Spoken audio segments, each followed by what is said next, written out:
যারা অন্যায় করেছে তারা যাতে শাস্তি পায়, এর জন্য আমাদের অবস্থান থেকে আমরা চেষ্টা করব যে আসসালামু আলাইকুম। আমি তারেক বলছি। একটু আয়শা আসিয়ার শরীর কেমন আছে এখন? ভালো না, রক্ত ব্লাড দিচ্ছে। আচ্ছা আচ্ছা আচ্ছা আচ্ছা। তো আমি আমাদের ওখানে যারা নেতা কর্মী আছে, বিশেষ করে নয়ন আছে, ওখানে ওকে আমি বলেছি আমাদের মাগুরায় যারা নেতৃত্ব আছে তাদেরকে আমি বলেছি যে তারা পাশে থাকবে, তারা আসিয়ার পাশে থাকবে যাতে আসিয়ার ন্যায় বিচার হয়। আসিয়ার সাথে যারা অন্যায় করেছে তারা যাতে শাস্তি পায়, এর জন্য আমাদের অবস্থান থেকে আমরা চেষ্টা করব যতটুকু সম্ভব আমরা চেষ্টা করব যাতে দেশের আইন অনুযায়ী আপনারা যাতে সঠিক বিচার এবং একই সাথে আমি নয়নকে বলেছি যে আসিয়ার জন্য চিকিৎসার জন্য যেসব ব্যবস্থা নেওয়া সম্ভব সেই সব ব্যবস্থাগুলো আমরা চেষ্টা করবো আমাদের দলের অবস্থান। মাঠের অলরাউন্ডার আমি, আর ঘরের অলরাউন্ডার টাইলক্স।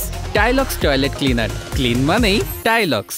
না, ওই নয়ন ভাই খুব করেছে আমার জন্য। আমার যে খোলাফান আছে ওরা সারা রাত যাবে, আমার জন্য যা লাগে সব দিচ্ছে। আমরা ওনার নির্দেশে করেছি।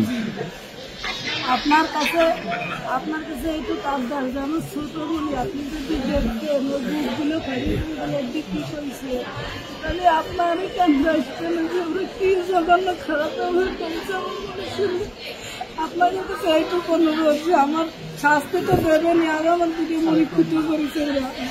একটু আপনার কাছে আবদার চাইল, একটু সব দিলাম আমি। আমাদের অবস্থা থেকে আমরা চেষ্টা করবো যাতে আসিয়া ন্যায় বিচার সেই প্রতিষ্ঠা থাকবে।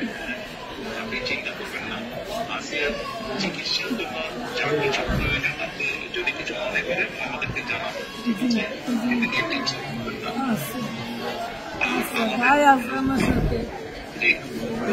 আমাদের লোকজন সবাই নেতারা আপনার পাশে, আসিয়ার পাশে তারা থাকবে।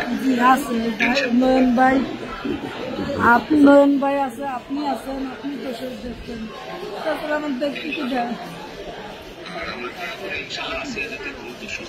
আমি তো এই দোয়াই করি যাতে আমার বইটা ফেরত আসে। টেনশন করবেন না, চিন্তা করবেন না, দেশের মানুষ আপনার পাশে আছে।